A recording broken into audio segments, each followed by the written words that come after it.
झारखंड विधानसभा के मानसून सत्र के दूसरे दिन जो है जेपीएससी और जेसीसी के मुद्दे को लेकर एक और जहां विपक्ष की ओर से हंगामा देखने को मिल रहा है, वहीं सरकार के मंत्री और विधायक जो है तमाम लोग लगातार ये बात कहते नजर आ रहे हैं कि इस भाई सरकार ने वार्ता के लिए बुलाया है, छात्र अब तय करें कि किन लोगों को वार्ता के लिए आना है और कब आना है। उसके बाद सरकार के लोग जो है लगातार इस मुद्दे को लेकर जो है वार्ता करेंगे और छात्रों को समाधान करने का काम करेंगे। मौके पर क्या कुछ कहा, आइए आपको सुनाते हैं। सरकार ने बहुत स्पष्ट संदेश प्रेषित किया था कि यह वार्ता छात्रों से होगी। अगर भारतीय जनता पार्टी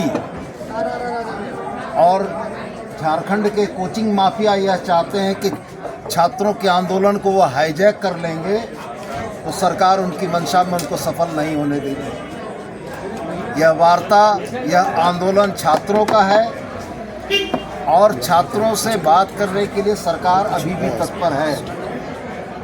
भारतीय जनता पार्टी के वरिष्ठ नेता आदरणीय बाबूलाल जी से आपके माध्यम से मेरा यह आग्रह होगा कि पर्दे के पीछे खेलना बंद करें। अगर वार्ता में शामिल होकर छात्रों के मुद्दे का राजनीतिकरण करने का इतना ही शौक है तो अपने महाधिवक्ता के जगह अपना नाम भेज देते। अगर शुचिता और नैतिकता बची है तो छात्रों के प्रतिनिधिमंडल का 1 नंबर नाम होना चाहिए था बाबूलाल मरांडी। और जो कोचिंग माफिया कान में छात्रों के आंदोलन को बरगलाने का प्रयास कर रहे हैं, उनको भी अगर नैतिक साहस है तो प्रतिनिधिमंडल में शामिल होकर आते। सरकार का स्पष्ट मंतव्य, छात्रों से वार्ता के लिए दरवाजे हमेशा खुले हैं। छात्रों का प्रतिनिधिमंडल का जब सूची आएगा, सरकार वार्ता करेगी और समाधान करेगी। और आपके माध्यम से छात्रों से भी एक अपील, आप अपने इस स्वच्छ भविष्य के आंदोलन को राजनीति करने वाले लोगों के हाथ में गिरवी न रखें। ये राजनीति करने वाले लोग जिनके पास इतना नैतिक साहस नहीं है कि पहली दूसरी जेपीएससी में अपने परिवार के, अपने रिश्तेदारों के सीबीआई जांच के बाद भी इस्तीफे के बगैर नौकरी करा रहे हैं, किसी मेरिटधारी, किसी योग्य छात्र के अधिकारों का हनन करके वो आज आपकी बातों को करने का दावा कर रहे हैं। तो मैं आपके माध्यम से छात्रों से अपील करता हूं कि छात्रों के मुद्दों को सरकार बड़ी गंभीरता और संवेदनशीलता के साथ समाप्त करना चाहती है, लेकिन छात्र भी इस मामले में सजग हो जाएं कि कल तक जंतर मंतर के जो छात्र थे उनको देशद्रोही कहा गया इसी भारतीय जनता पार्टी के द्वारा, और आज छात्रों के हितों को पर कुठाराघात करने के लिए पूर्व महाधिवक्ता का नाम प्रतिनिधिमंडल में डाला गया है। ये छद्म राजनीति नहीं चलेगी और हम निश्चित रूप से यह मान के चलते हैं कि छात्र भी इन चीज़ों को गंभीरता से देख रहे होंगे और उनके तरफ से जो रिस्पांस आएगा, छात्रों का प्रतिनिधिमंडल जब सरकार से बात करना चाहेगा, सरकार उनसे बात करने को तत्पर। हम लोग युवाओं के साथ हैं। मैं खुद युवा हूँ, युवाओं की पीड़ा से लगातार मैं अवगत हो रहा हूँ।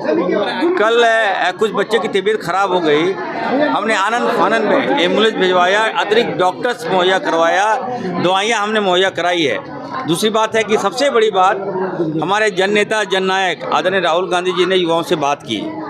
युवा काफ़ी पुष्टक हुए। राहुल जी ने कहा कि आपकी जो भी मांग है, सरकार हमारी है, आपसे वार्ता होगी। तो मुख्यमंत्री जी भी काफ़ी गंभीर हैं। मुख्यमंत्री जी ने मेरा एक टीम बनाई है और कमेटी बन गई है। हम लोग वार्ता करेंगे। रास्ता के विकल्प के रास्ते खुले हैं, वार्ता के रास्ते खुले हैं। डॉक्टर साहब, उधर से जो नाम आए हैं उसमें कुछ नाम को लेकर आप लोग को आपत्ति है, जैसे पूर्व महाधिवक्ता का नाम है उसमें? नहीं, कुछ नाम आए हैं तो जो टेक्निकल है, नॉन टेक्निकल है, उसमें देख रहे थे। कुछ बच्चे बोले थे कि एक भी मुस्लिम नहीं है उसमें। तो ये सारी बातें हैं। तो जब कमेटी होता है तो फुल्ली उसी में कुछ विवाद था, तो हमने कहा कि नहीं, हम लोग जो वो लोग कमेटी देगी, हम लोग वार्ता करने को तैयार हैं। वो हमारे बच्चे हैं, याद रखिएगा। पीड़ा हमें है, मैं भी खुद यूथ हूँ। इस बरसात के मौसम में वो लोग धरना पर बैठे हैं, क्या मुझे दर्द नहीं है? क्या मुझे दर्द है? हमारे भी बच्चे हैं। कल हमारे बच्चे हमसे पूछ रहे हैं साहब कि पापा आप लोग क्या कर रहे हैं? तो हम लोग कर रहे हैं। हमारे मुख्यमंत्री जी गंभीर है, लगातार वो प्रयास रहे हैं। उन्होंने कह दिया कि हम कलेजा चीर के दिखा दें। तो आप सोचिए कितनी बड़ी बातें मोदी जी की है। लेकिन बीजेपी तो सीबीआई जांच कर रही है। देखिए मैं बीजेपी को कहना चाहता हूँ, ये भाजपा का ही करने का सज़ा हमारे युवाओं को मिल रहा है, और भाजपा ना पड़े तो बेहतर है। इसमें हम लोग समझ लेंगे, हमारे बच्चे हैं धरना दे रहे हैं, उनकी पीड़ा जो है हम वार्ता करने को तैयार हैं। अगर उनको लगे कि नहीं इरफान अंसारी अगर आएगा वार्ता करने के लिए, अगर वो लोग हमसे भी वार्ता करेंगे तो हम भी तैयार हैं।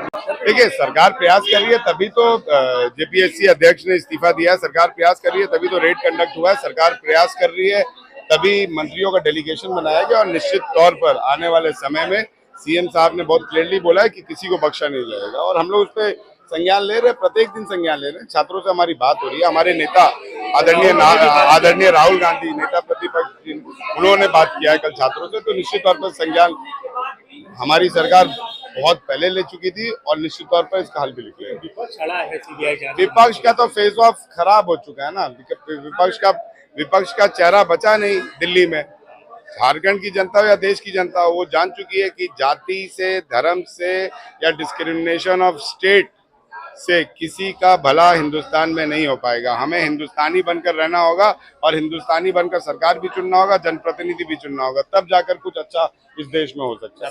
आज बात संभव है, आज बात हो पाएगी। क्या उनका पार्टी है वो आ रहे हैं, उससे कोई मतलब नहीं है, लेकिन सभी को छात्रों के साथ होना चाहिए। डायलॉग होंगे छात्रों के साथ।